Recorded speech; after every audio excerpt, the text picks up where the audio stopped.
Welcome. My name is Paul Hemp, and I'm the editor of CIO Straight Talk magazine. And I'd like to welcome you today to our CIO Straight Talk interactive series of webinars on the topic today of one that is of interest both to people who are in a new job and people who are considering where they are at the moment in their career, successfully planning the CIO's first 90 days on the job. We have with us today an interesting guy, Peter High, who's a well-known technology leadership advisor. He is the president of Metis Strategy Consulting, which advises clients on their IT strategy, and he's also a prolific author of, he is the author of the book World Class IT, Why Businesses Succeed When IT Triumphs. And then his second book was just out last month, which is the implementation or implementing world-class IT strategies, how IT can drive organizational innovation. He also writes a regular column for Forbes.com, and among the interviews he does for that column, he questions senior IT executives and CIOs about their strategies for success in their first 90 days or 100 days on the job. He has talked to roughly 20 senior people to glean their advice on this topic, and that, along with his own perspective, he has distilled into today's presentation. You can find out more about Peter in the speaker and speaker bio box in the top left-hand corner of the screen. Let me just tell you briefly about CIO Straight Talk. We're an award-winning publication and multi-channel platform for the sharing of peer-to-peer insights by CIOs and IT executives, with the thought that there is a lot of experience-based insights that reside in the heads of CIOs and other IT executives, and that is a source of knowledge that can be shared usefully with their peers through the various platforms that we have. We have a LinkedIn community. We have there's a Twitter handle and a YouTube channel. We have events like these, and a print and digital magazine that feature the thinking of CIOs. There will be information for accessing those at the end of today's presentation.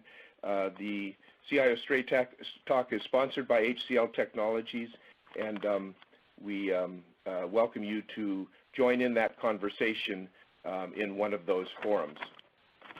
A couple housekeeping rules for today's webinar.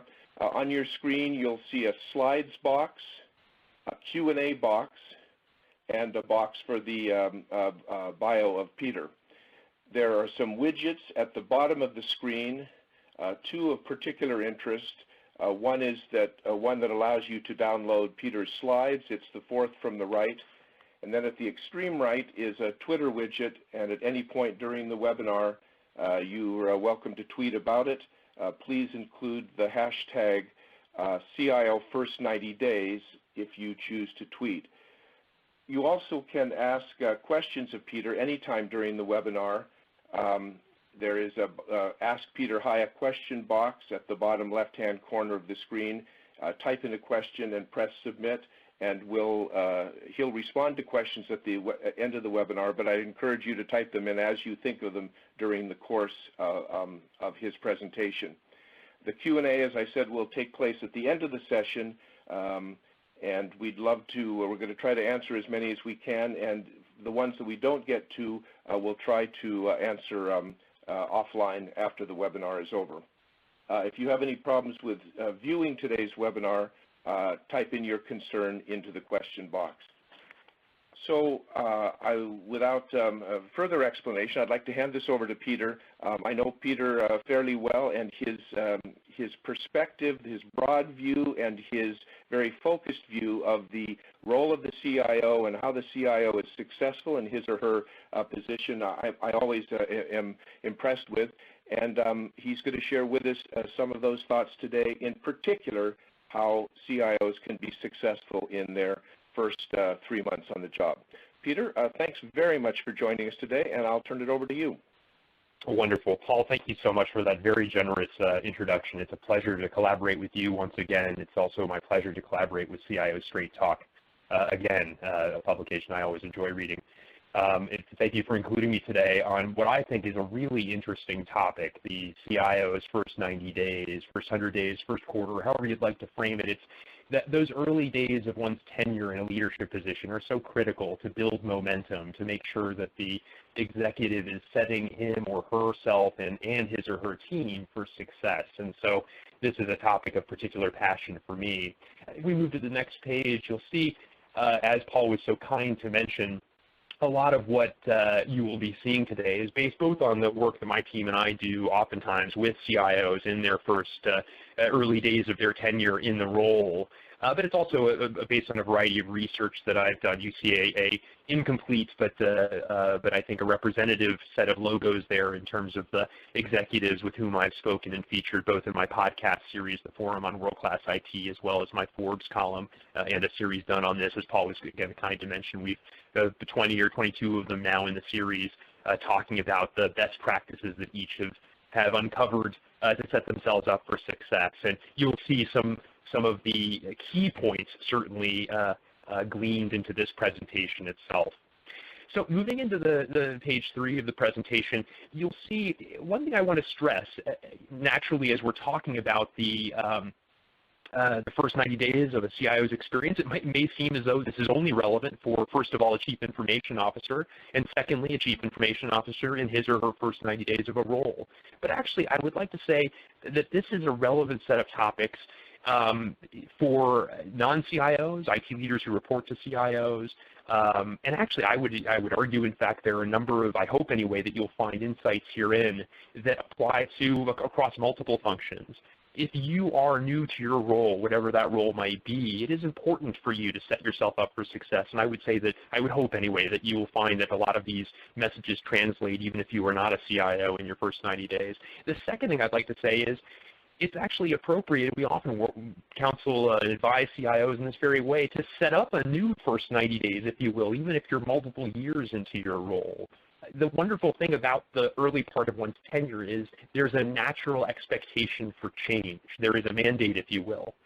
But the unfortunate consequence is, after the 90 days or 180 days or the first year is concluded, a new stasis develops. And perhaps then there is less of a mandate for change, less of an expectation that change will happen. But we all know, of course, that change is always necessary, not necessarily dramatic change at all times.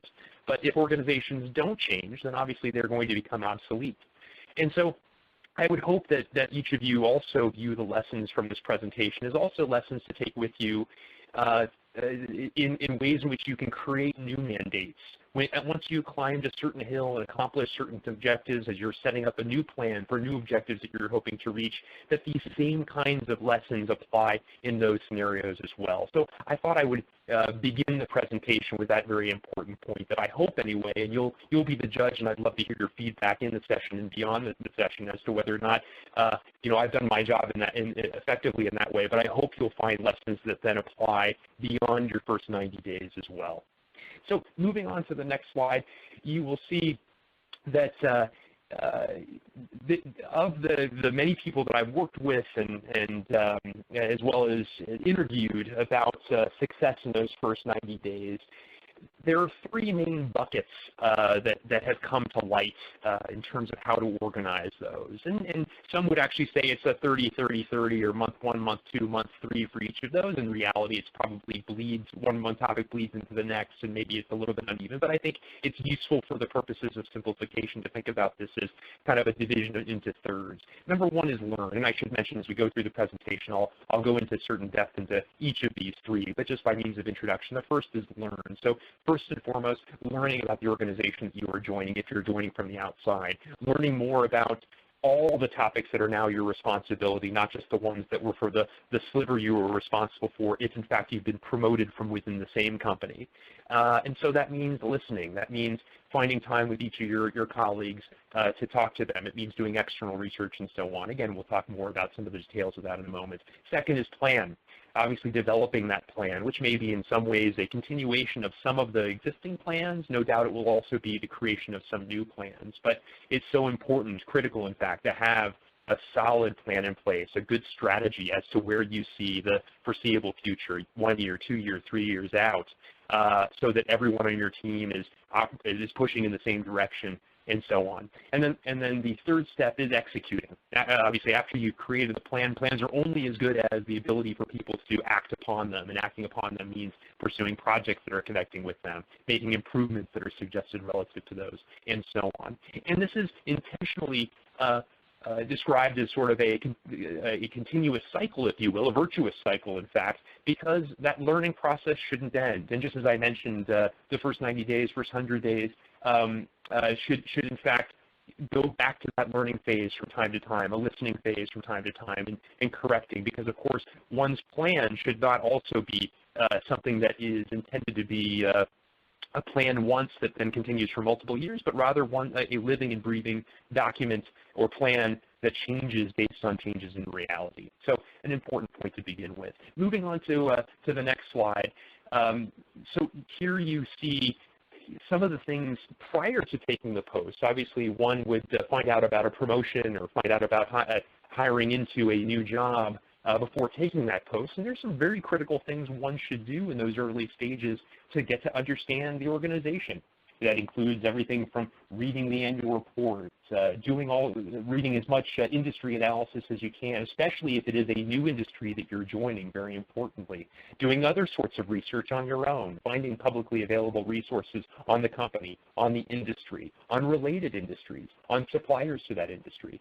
And then very, very importantly, and I would say that of these, the one that often is not investigated as thoroughly as it should be is understanding more about the culture. I think of Stuart McGuigan, who joined Johnson & Johnson and was one of the people who I interviewed, a logo you saw a couple pages ago, one of the people that was featured in my series on this in my Forbes Technovation column. You know, he talked about how Johnson & Johnson created a credo at the founding of the company. So the founders put together what they refer to as a credo. And essentially it is a list of things that the company holds dear. And that has not changed. The application of it may have changed as the company has grown and become more global and gotten into new products and so forth.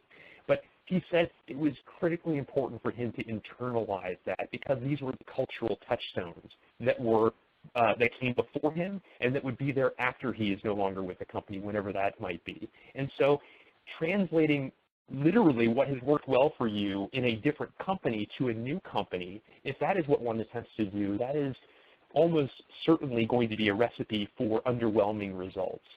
Tuning one's strengths to the realities of the culture that one is joining is critically important. So I would say doing the kind of investigation through conversations with your new colleagues, through further investigation of other documents that represent the culture, these are very important research items that a new executive should undertake prior to taking that position. So it's very important that though we're talking about the first 90 days, in reality, there is a sort of negative 90 days, if you will, or negative 30 or negative 60. What I mean by that, of course, is prior to that first day, there is a good bit of work and research and homework that should be done, such that when you hit the ground on day 0, day 1, that you have the ability to do so running and productively, eyes wide open as to the realities of the organization that you are joining. So if we were to move to the next page, I would say one of the critical aspects of the learn phase is, in fact, listening. A good friend of mine and a CEO of a Fortune 500 company likes to say, God gave us 2 ears, but only 1 mouth. And so 2/3 of your time as an executive ought to be spent listening as a result of that. And I really like that analogy. I think all too often executives are promoted and well regarded because of their ability to use their mouths, to communicate effectively, to speak eloquently, to develop plans, and to do the appropriate things a leader needs to do, and talk about those things. But listening is oftentimes one of those factors that isn't necessarily appreciated enough as it is. And it's really important in those early days to listen, to spend time with one's colleagues in IT, new colleagues in IT, or past colleagues if you've been promoted, but maybe thinking more broadly than you once did if it was just a sliver of the IT organization that you ran beforehand. Speaking with one's colleagues outside of IT, the divisional leaders, the C-level folks outside of IT, the various chiefs, perhaps board members if you are able to get access to them, the company's customers, the company's suppliers, external partners. Having that 360-degree view of understanding, what do we do well? What do we not do so well? I'll get into in a couple of pages as to some of the ways in which you might define that. But I think I want to emphasize that the early stages, the first week, the first couple of weeks ought to be spent in a lot of meetings and informal gatherings where ears are open and mouth is more than not closed, just listening to people and letting them know that you are willing to, that you desire to understand unfiltered, where do we stand, where does this journey begin? So I think a really important first step of that learning process. Moving on to the next page, you'll see some lessons from some principles from my first book, World Class IT.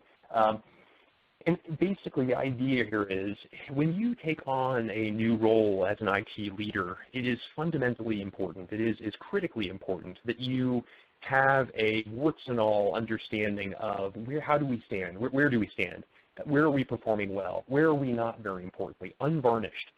And my firm and I have put together a model that sort of encapsulates the major activities of work. And let me explain this to you briefly, working my way around the cycle as you see here. Beginning with people. Critically important that you understand who is on your team, what skills do they have. Frankly, who on your team is well equipped for change, who may not be.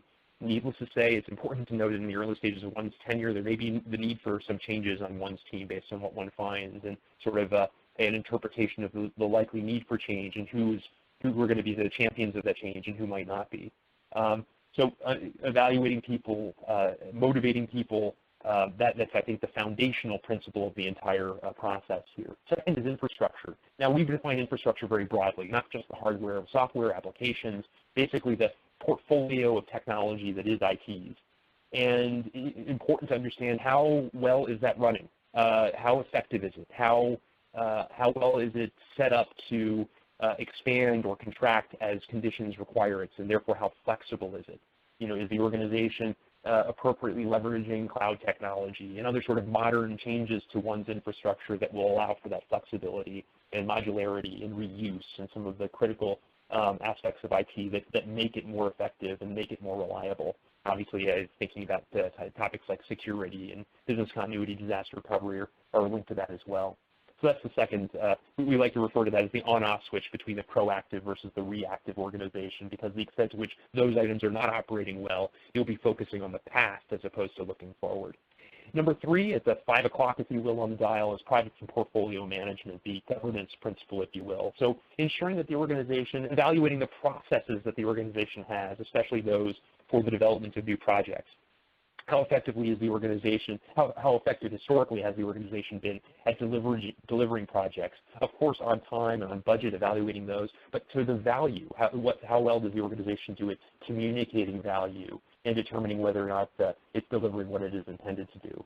Number four, IT business partnerships, IT's relationship with the rest of the organization. Are the channels of communication open? Is it something that is only for the top levels of the organization, or in fact are the channels open at more junior levels as well? How effectively are the plans of those different division leaders, business unit leaders, chiefs of various kinds communicated so that IT can digest each of those? And lastly, external partnerships you see up at 10 o'clock on the dial. Obviously, organizations of almost any size today leverage external partners to one degree or another. So making sure that those relationships are set up for success, and making sure that, especially for your strategic partners, that they are set up so that you are leveraging them as sources of innovation and inspiration, not just fulfillment of work.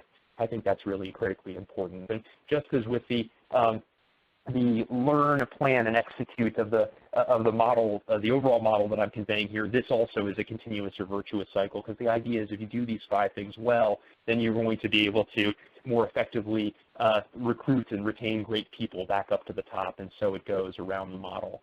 So what I'm saying is whether you use this or something else of your own creation, it's very important in those early days to assess how are we doing relative to these elements.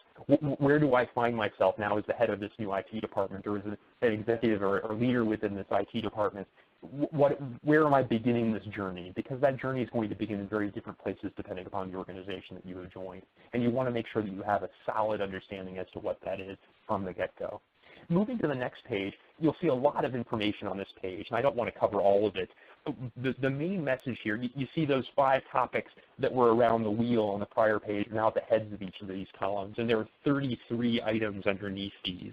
These represent what we refer to as sub-principles of world-class IT, and to the best of our ability anyway, represent the majority of the body of work of IT departments. And again, it's important that whether you use a model like this or another one of your own creation, that you get to that more granular level to understand how are we doing, where are we operating at a world-class or a fantastic level, and where are we really falling short and for what reasons. The way we also build this model, and I would suggest again if you elect to do so on your own and building your own, we also, the higher you are up in each of these columns, the more foundational are the items. And so making sure you are building that strong foundation, that you are evaluating are the building blocks in place for us to be able to build skyscrapers, or in fact has this IT department in this organization been building a variety of buildings on a bed of sand that could be pushed over readily. It's important to have that unvarnished opinion as to how the IT department is doing. And so thus the need to get to this level of granularity. So it's important to focus on this and then to prioritize the sort of improvement areas that you're going to select based upon what you find. The idea, of course, is not to choose improvements across all 33 of this areas of this model or whatever one you might choose, but to choose selectively across where you're going to emphasize. And I would suggest choosing at least a couple of items across each of the columns that you see here for improvement, so that you can be more realistic as to how much progress can in fact be made in what sort of time. Now, next, moving on to the next page, it's very important that the IT leader spend time with external customers. Now, this may be a bit controversial. There are some IT departments that still today don't spend a lot of time with external customers. In fact, oftentimes when IT leaders refer to customers or IT teams, when they refer to customers, oftentimes they're referring to colleagues as opposed to the actual people who provide the revenue for one's business. I argue that this really needs to stop.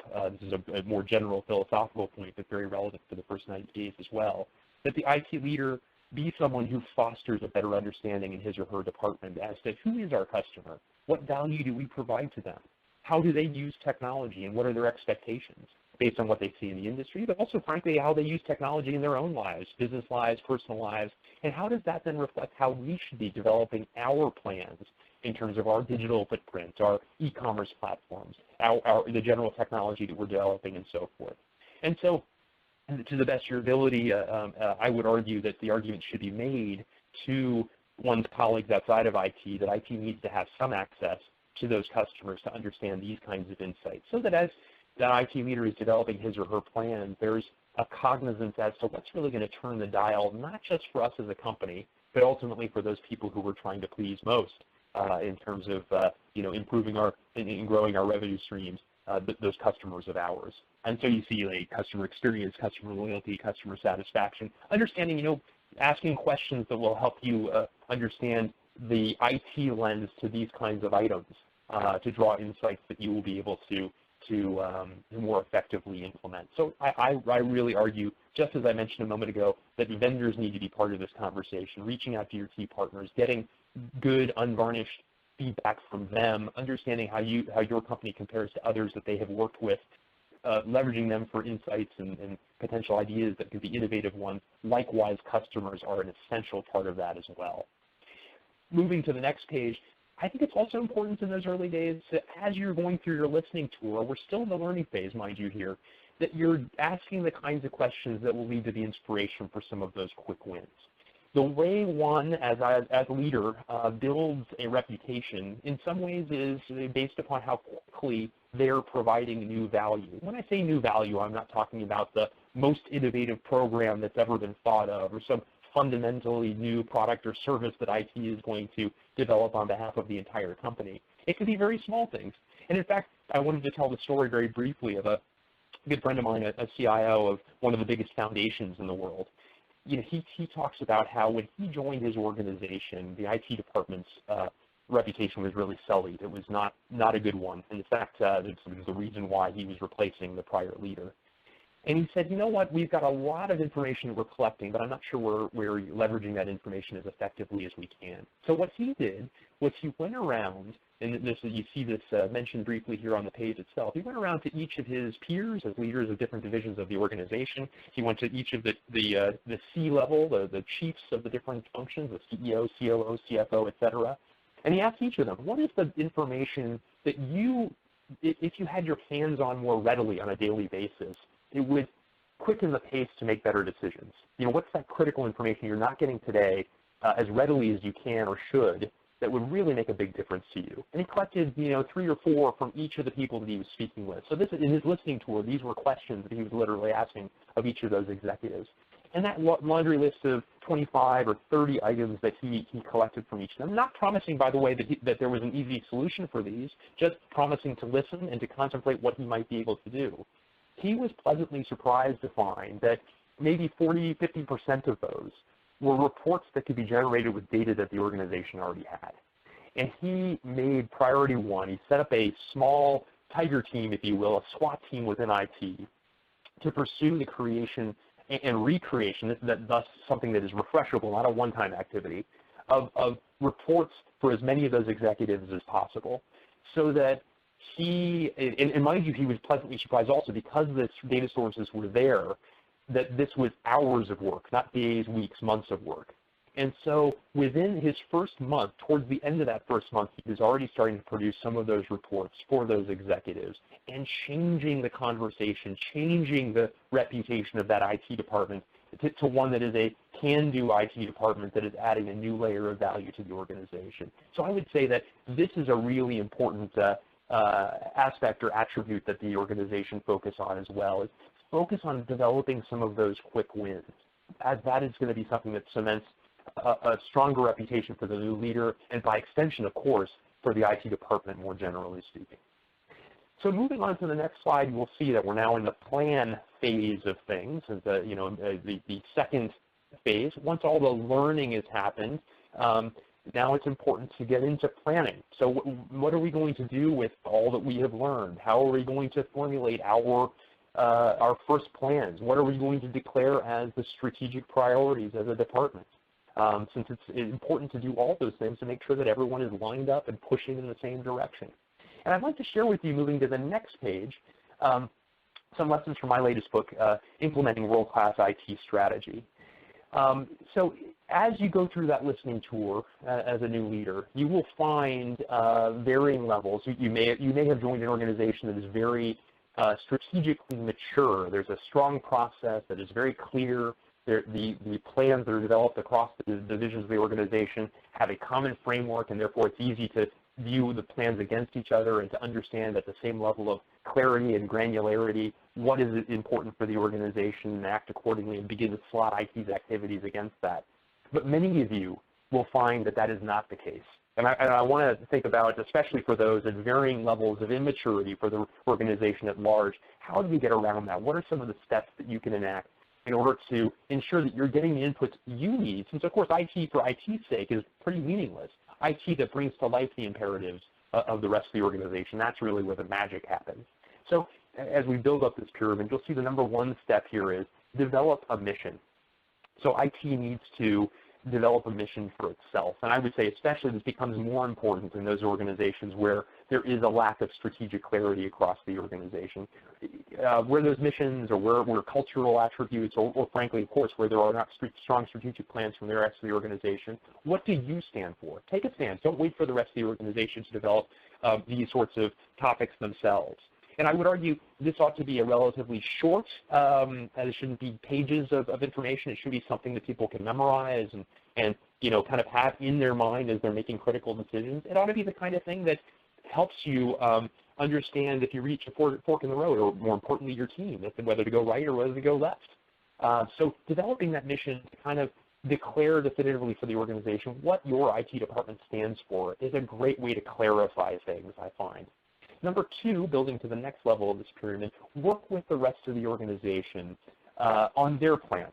Now, rather presumptuous maybe, especially for a new leader, to say, you head of marketing, you head of HR, you head of finance, you need to do some different planning. and you need to develop a new strategic plan, or you're not very good at planning, or I'm not getting the inputs from you that are necessary to be successful. But I still would say that during that learning phase, in those early conversations, continuing into this planning phase, that asking good questions from each of those people about their priorities, about where they see opportunities or threats, about where they see their part of the organization and the company more generally speaking in a year, 2, 3. The answers to those questions are invaluable in helping IT set its own plans and understand how it ought to prioritize its activities. After all, IT is one of the few organizations that needs to bring to life the imperatives of every part of the organization. A marketing department, understandably, is externally focused. A human resources department is internally focused. The heads of each of those divisions don't necessarily need to understand from top to bottom the plans of the other because the focus is so different. However, IT needs to understand top to bottom both of those plans and all of them in between, because there's going to be IT levers to pull in both, and it's very important that IT has enough of an understanding from all of the divisions about their priorities such that it can develop its own 1 to N, so to speak, prioritization of activities and put dollars in people, money in people, depending upon where you are, to work as a result of this. And so it is very important that the IT organization engage in those conversations. There's a couple of stories in the book about, for instance, Joanne Olsofsky from BNSF and the great work that her team did in pushing the rest of the organization to develop clearer plans. And by the way, the benefit of developing those plans and even documenting some of those conversations back to in a way that you can put those back to the rest of the organization then gives you the kind of input to see where are there commonalities, themes that are emerging from multiple parts of the organization, that maybe there's an opportunity to do something once that's going to benefit 3 or 4 divisions of our organization. Obviously, that's an important role that the IT leader needs to continue to play. Building further down in the pyramid, you see the next level is develop IT's own strategy. And I should mention at the outset here as we're contemplating this, there are a lot of people who say there's only one strategy, and that's the business strategy. And I think philosophically I like that point. But I think what that falls short of is that would seem to suggest that only the enterprise-wide strategy is what matters. But in reality, especially for medium and bigger companies, the cascading of that plan, the translation of that plan into the different divisions of the organization is critical. If there's a revenue augmentation strategy, as most organizations have, at the enterprise level, well, what's marketing's role in that? It's probably going to be different than sales' role, than the product and service areas' roles. And so understanding the nuances between those and the ways to the tactics or methods or projects that will help them get there might be quite different as a result of that. If marketing, sales, products, and service areas are in fact not developing their own plans, there may be redundant efforts, there may be efforts that are moving in different directions. Likewise, IT needs to develop its own plan. And let me explain the rationale. If there is a mobility need that is identified in multiple parts of the organization, the human resources, to give the internal and external again, the human resources department has a mobility strategy to provide better mobile productivity tools available to all of the people in the organization to make them more productive no matter where they are. And marketing has a mobility strategy to make sure that the content of what the organization is marketing is available no matter the device that a potential or existing customer is using. Well, those are very different mobility strategies, but in fact they are both mobile. As I say, there's a common aspect of that as well. Well, if IT doesn't have resources and tools tuned to be able to bring that to life, well, then that formulates the crux of an IT strategy. We need to develop mobile as a capability, as an area of expertise. And there are people aspects of that, there are process aspects of that, and very importantly, of course, there are technology aspects of that. So that's the way in which I would differentiate between the plans that IT ought to be working on with the rest of the organization and the plans that they're going to be developing for themselves. Moving to the next level of the pyramid, developing enterprise architecture and constantly monitoring, engaging, and improving enterprise architecture becomes very important, especially the larger the organization is.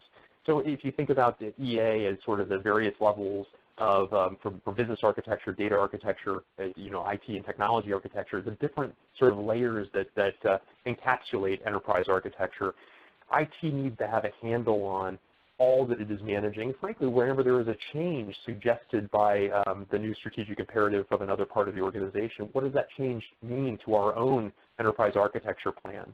Having that well formulated and constantly having a grasp of all that IT maintains and the changes that are happening to all that IT maintains is that much more important as a result of that. I go into some depth in a chapter of the book about that as well. And then lastly, building the last level of this pyramid, it's critically important that the organization improve the ability to communicate those plans. Now that may seem like almost a simple idea. Of course, you communicate any plan you put together.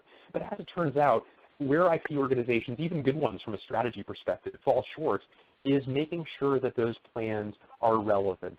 I'm working with a company right now, for obvious reasons I won't name them. Historically, they have developed strategic plans, but as I was working with people not only at the executive level but deeper in the organization, the criticism that happened regarding IT strategy came back as it was never real for me. I don't understand how the work I'm doing on a day-to-day basis connects with what I'm hearing our executives talk about, the CIO and his team in this case, what they're putting together. Like, what does that mean to me? How is it real for me? So making sure the dots are connected between those plans and the activities that the entire team are undertaking becomes that much more important. Because after all, as I've mentioned a couple times, making sure that everyone is pushing in the same direction really is a critical aspect of this. So I've spent a good deal of time on this, and the reason why I've done so is I think this planning section is really important, making sure that you are developing effective plans, making sure that they are linked to the rest of the organization. That becomes so much more, more sort of important to making sure that the organization is setting itself up for success. I'll move now then to the next slide. And the point here is, it's important to develop, as you are developing your own plans, to also develop roadmaps. And you see kind of a generic representation there on the left. But to document the kinds of major programs you're going to be putting in place, the continuation, of course, if you joined a going concern, as most would, what existing ongoing efforts will continue. If there's going to be a cancellation or a shutting down or delay of anything that's underway, making sure that is communicated and the rationale for that. But of course, very importantly, where it's evident that new programs are necessary, new projects are necessary, that is all documented in a way that the rest of the organizations can digest. And you can see on the right, especially in these early days, you'll find, in many cases anyway, that there are some foundational elements that are not there. They can be people points, they can be process points, they can be technology points.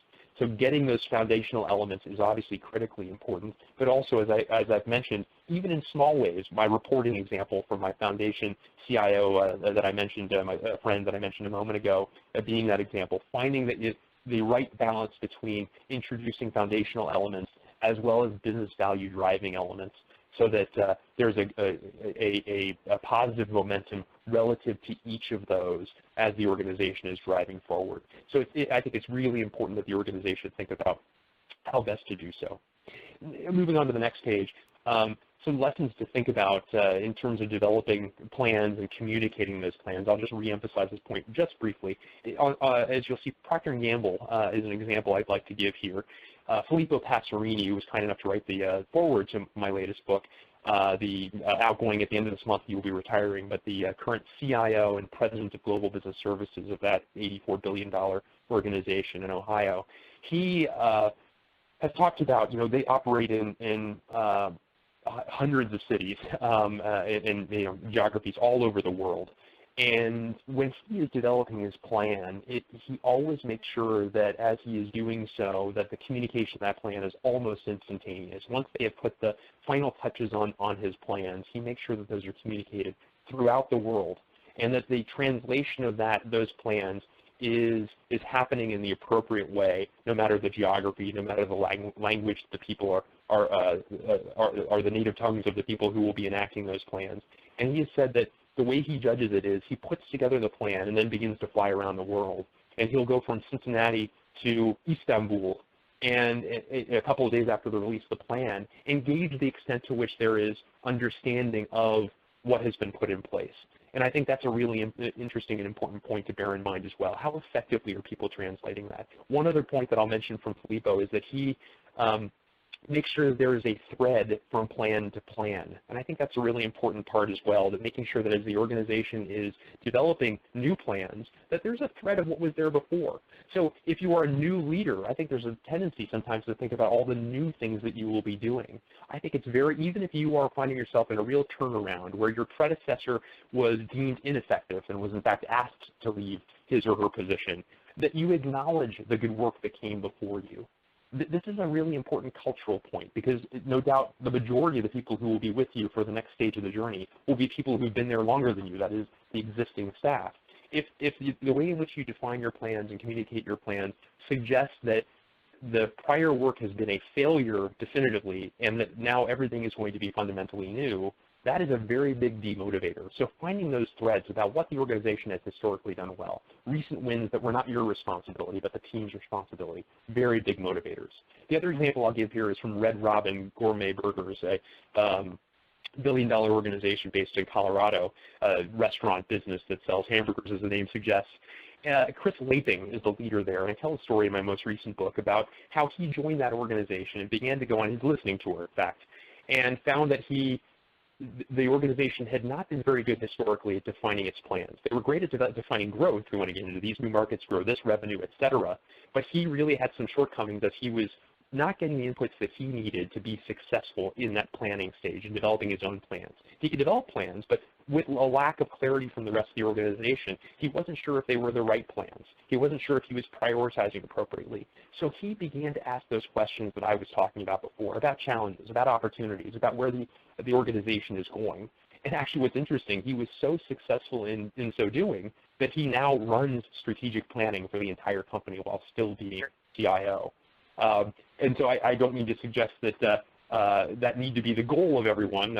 Probably a lot of people wouldn't necessarily want to run strategic planning for the entire organization. But my point is, a strong IT leader ought to take the bull by the horns. Don't wait for the change to happen, because I would say both from the perspective of ensuring that you're defining the opportunities appropriately, but also for self-preservation, because if you are prioritizing incorrectly, even if it's based upon a lack of clarity from the rest of the organization, ultimately you are going to be held responsible.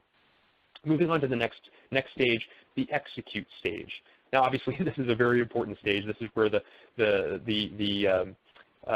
actual work is done, and making sure that as you're developing these plans, as you've gone through your listening tour, as you have learned, as you've planned, that you now get into the execution stage. And naturally, there will be elements of execution even in the first two stages, but this is really where the rubber needs to meet the road, and making sure the organization is operating effectively. I want to, in some ways, an effective job done in the learn and plan stages really ought to set yourself up nicely in this execution phase. But there are still maybe things that you found out in that in your evaluation of your IT department, in understanding the maturity of the IT department through the assessment that you would have done through your listening tour and using whatever mechanism you might to evaluate the IT team, that there are some fundamental people issues, or perhaps some fundamental project management or delivery or process issues that are going to get out of the way of execution. Making sure that you are making some of those changes as quickly as you can, so that you can turn your organization into a well-executing machine becomes that much more important. Moving to the next page, let me get into some of the lessons of this. So what does this require in terms of improving things? It requires strengthening aspects like demand management. So making sure that you are engaging the rest of the organization at the point at which demand is created. All too often, there are still companies where the divisions other than IT come up with their own plans and even come up with their own IT-centric projects and then throw that over the fence to IT without IT understanding what's behind it. They have a tree perspective and not a forest perspective.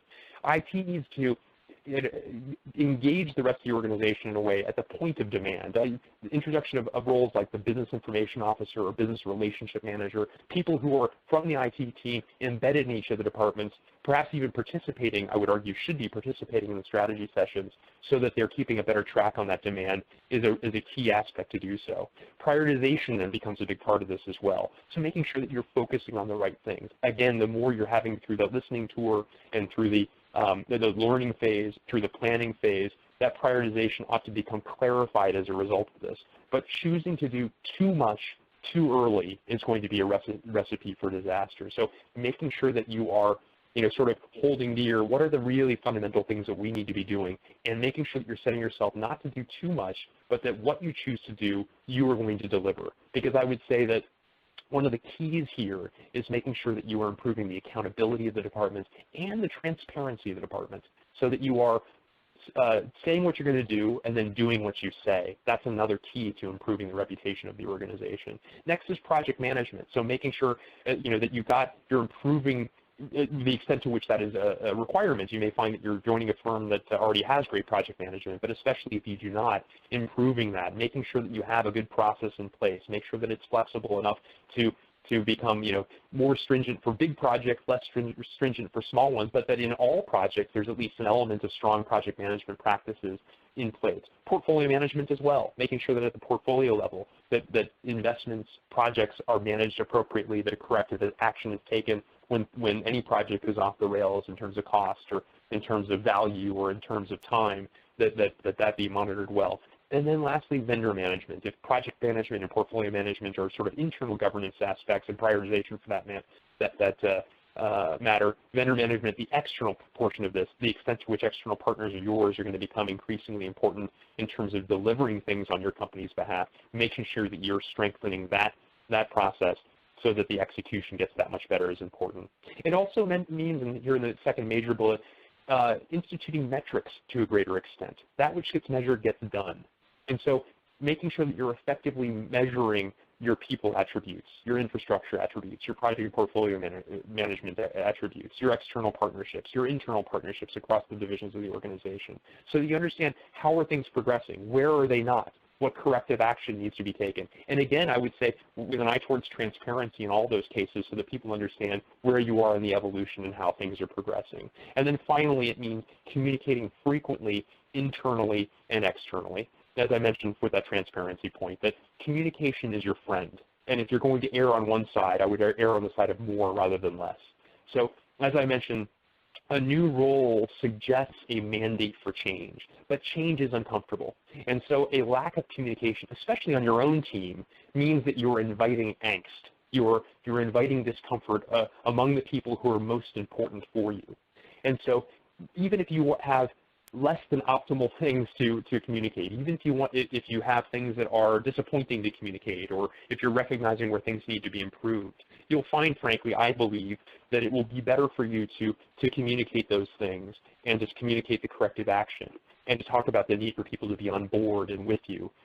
That's going to be critically important. And then likewise, invite the rest of the organization into the journey as well. Let them know the kinds of changes that you're making and why. Let them know realistically how long the journey will be towards a better level of performance if in fact improvement or transformation is necessary. Again, communication is your friend, transparency is your friend, and being a more accountable IT department as a result of that is likely to be a recipe for success. Now with that, I would love to, moving on to the last page of the presentation, I would love to invite some questions from all of you. As you are collecting those, and as as Paul is sifting through some of the feedback that's already coming out, I'll just mention briefly for those who are interested that you see a link here both to my podcast as well as my Forbes column, both of them available for free, and I would certainly invite all of you to view, especially those relevant to the CIOs. First, I frame it as 100 days, but here are the first 90 days type conversations. Please feel free to do those, and I'd love your feedback on all. Paul, do we have some questions that you can help me with? Yeah, sure, Peter.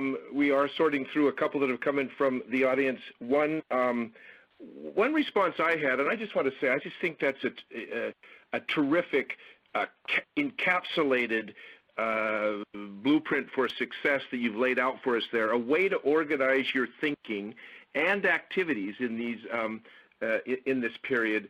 It just seems like so helpful to have that very step-by-step process that you've laid out. The strongest thing I took away, and I wanted to reiterate this, it's something you said and I had been aware of, but that in a way our title for this presentation, focusing on the first 90 days or first 100 days, is a bit of a misnomer, and that's that every executive in their tenure in a role at some point kind of finds a need to reboot what they're doing in their position. And as you said, you've climbed one hill, you need to then set a new goal, set some new mandates. And I was really struck, I was listening to almost everything you said through that other lens, how useful this framework would be for anybody at any stage in their tenure in a position as they look to revitalize their that tenure. I was really struck by that aspect of how applicable this is beyond, or at some point beyond the first 90 days. One of the points that you made most interesting, and I wanted to ask you to follow up on it a little bit, was the idea of quick wins there in the first month, kind of a pre-execution stage of your 90 days, if you were. And everybody talks about quick wins, but your example had two elements that I thought were really cool. One is that your friend, the CIO, went to the people, peers, senior executives in the organization, and asked what would be beneficial to them personally, asked what sort of data that he could provide or reports that he could provide that would be beneficial to them personally, and then found that actually generating reports that would meet those requests in many cases where the data was already available. Can you talk a little bit about the types of, are there any examples you recall from them of the types of reports or information he was able to provide to individuals who suddenly, on a very personal level, would say, boy, IT is really meeting my needs? Mm-hmm. Yes, great question, and thank you for the very generous feedback, Paul. I would say, so as he had conversations with different sales parts of the organization, for instance, he found that they were not readily getting information on various customers of the organization as quickly as they could. Let me explain that a little bit further. So they have customers or clients to the organization who are involved with multiple parts of the company. That is, there are different divisions of the company that serve the same customer, but there's never been a consolidated view from the customer's perspective. So customer A works with three parts of our organization, and yet today we only have a lens, the divisions of the organization only have a lens as to what each of them are doing, but no one had offered the feedback on what the customer's total value to the organization was, and how has that trended over time. They were actually a customer of only two of our parts of the organization a year ago. Now they're three of our parts of the organization, and yet we're not necessarily giving them the attention due for a customer of ours that's becoming that much more important. So one of the things he did was consolidate the view of those customers. They were already developing some reports division by division. He wrapped that up from a portfolio perspective and was able to provide some greater insights into how does that all wrap together, so that each of those division heads, despite the fact that they were not personally responsible for the opportunities for other parts of the organization, they could think more holistically. They can understand more about the total value to the company based on the different parts of the organization those customers were interacting with. So that's I think an example of the kind of report that was generated. And I would say, because we're talking about a quick win, it does mean reusing what you already have. Is there data you're already collecting? Is there a process that you can leverage better? If it's a quick win, then you've got to be focusing on those things that are hours or days worth of effort to create some value, as opposed to it's something that's going to take weeks or months to deliver. And so that's why a data element oftentimes is a good place to focus on, since also, of course, data that are used and encapsulated is the kind of thing you can quickly generate and lend value to the rest of the organization if you're in fact organizing it better. That actually segues nicely into a question that someone has posed. It's so often IT talks about, kind of in a misnomer way, talks about their customers as being their business customers within the organization, other functions. You had pointed out that IT should be engaging in many cases as well with the company's customers. And are there any ways in which you've heard from the people that you consult to or have talked to about ways in which a CIO or other senior IT leader can make that connection with the company's customers? Great question. So I think a couple of things that come to mind. I want to give a couple of examples here. So ADP, Mike Capone, who actually just recently left ADP to become the COO of a big healthcare company, he used to be the CIO and Chief Products Officer, essentially the head of products for the organization, very big role at the human capital management payroll services company, ADP. And what he did was he determined that everyone on his leadership team, and then it actually bled down even further into the organization, needed to spend time on sales calls, literally accompanying sales team members on sales calls, especially because they were getting more and more questions, were salespeople, on the technical aspects of what they were buying. And having somebody who was responsible for that made for much richer and better dialogue with potential customers. It also means, and by the way, I should also note that the yield on those sales calls actually improved when IT people were involved in it. Another great bit of evidence as to the value IT can provide there. It also means, as customers are calling in to the customer service center, that IT people at least listen and if not contribute to the conversations and the answers that are coming through. What are people complaining about? What issues are they having? Where there's a technical aspect to what is being provided in terms of feedback, what insights does that lend in terms of improvements that need to be made or things that need to be rendered more simple to the organization?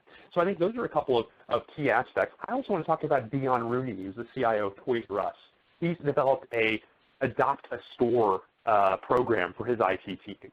And basically what that means is the IT team needs to spend a day, I believe it's monthly, I may have that slightly off, but frequently anyway, a day in a store. And you can adopt anyone that's near your home. Many people, obviously, since they work many of the leaders work in the same headquarters, they may be adopting the same store, but spend time in that store. Work with the associates, speak with customers, speak with the end customer about, have you been in a Toys R Us before? You ever visited our website? How was the technology experience? And talk to them a little bit more, glean information from them. These are the kinds of conversations, frankly, most of the customers would probably be very happy and open to share feedback on. And the kinds of information and insights one can glean from a very brief conversation with multiple clients yields incredible ideas to then fill the pipeline for potential projects to improve things or new things to do. So that's another idea. Whatever the field is in your industry, I would suggest try to send IT people out into the field with greater frequency, whether there's, riding shotgun with a sales executive or somebody who's visiting an existing customer and having them sort of participate in sales calls or in client meetings or calls into the organization. Getting more of these insights in a variety of ways doesn't necessarily take a lot of time, but the return on that time in terms of value can be really dramatic. It's a terrific, practical approach to getting that company customer insight. A couple of questions in a slightly different tack. What steps should a CIO take to gain trust of his or her direct reports in that first 90 days? They're wondering what this person's going to be like. What should the CIO do to gain their trust and maybe even allegiance? Yes, that's a great question. And I think an important thing to bear in mind, I return to this communications point. I would say trust is built best of all through clarity of communications. When somebody comes in as a new leader, there is an expectation that there's going to be change, and some of those changes mean that some people may be asked to leave, and that's a very unpleasant change for some people, needless to say. And there's going to be processes that people hold dear that are going to be changed, and there are going to be technologies that some people have been working on for quite some time that are going to be deemed irrelevant and turned off, let's say, just to speak rather generically about three major kinds of changes that a new leader might enact. Even when those are the changes that are going to be happy, and therefore the news isn't necessarily going to be great or welcomed by everyone who would receive it, I would argue it's very important to be clear about that and to be very open about that, and also to, very importantly, explain the rationale. Why is it that those things are going to be done? Explain it with metrics if you can, that this is a technology that used to be very important to us, but only a handful of people are still using it, and so it's expensive for us to continue to maintain that, and so we need to move to a more modern infrastructure as a result. The more you can kind of explain the basis for the change that you are making, the better that will be. The second thing that I would mention is I return to the strategic plan point, is making sure that the organization, that the IT leader is clearly conveying his or her view of the future. And the more one does that, the more one has an understanding of where will we be in a few months or a year or 2 years? Recognizing that message may change, it needs to change, in fact, as the realities change on the ground. But the more one can create solid plans and, again, effectively communicate those plans, all the better. So I think the communication and planning clarity are two really big aspects in terms of building that trust. Peter, I think we have time for one more question, and I'm going to try to squeeze it in because it actually seems like an interesting kind of different take on this. So the question involves when a CIO candidate is looking at a new job, applying for a new job, what are some questions that the CIO candidate can ask in the interview that would help ensure that he or she is in fact successful in the first 90 days, apart from the sort of framework you've laid out? Are there things that you can do during the interview that can set you up for success, or possibly identify that this is not a great position for you? What a great question. So thank you for whoever it was that offered that. I think that's a really important point. So when you're going through the recruiting process, I think it's important to ask questions about one's predecessor to the role. Are they still in the company? Will they continue to be in the company? Were they promoted? Were they demoted, for that matter? Were they asked to leave? And if, in fact, especially in those cases, what was the reason what was it that they didn't do well? What is the perception of what IT needs to improve? It's really important that somebody have a candidate have a clear understanding for what the perception anyway of what the change that will be necessary. What is that? Because then you enter eyes wide open, understanding, we have our IT department is deemed too expensive or too slow, or we don't deliver on our promises. And then you understand, are my skill sets tuned well to the very things that I and my team are likely to be held accountable for after I join this organization. So I think, understanding where has IT been, what is its reputation, what was the, what were the shortcomings of prior administration, so to speak, and what sort of corrections are at least perceived to be necessary are very important. I would also ask questions about the reporting relationship. It'll probably become very clear as to who the CIO reports to. Is it the CEO, the CFO, the COO, someone else? The answer to those questions, any of those might be positive in your mind, and don't mean to suggest that the answer is CFO that you demand that it be CEO. But naturally, if it is CEO, the ability to understand kind of the enterprise level planning process and actually contribute to that conversation becomes that much better as a result of that. So it's something to bear in mind anyway. But I would say even if it is CFO, COO, some other reporting relationship, understanding how you are to receive inputs from the rest of the organization, given my point about the importance for strategic clarity delivered to and sort of developed in concert with the CIO so that he or she can develop better plans.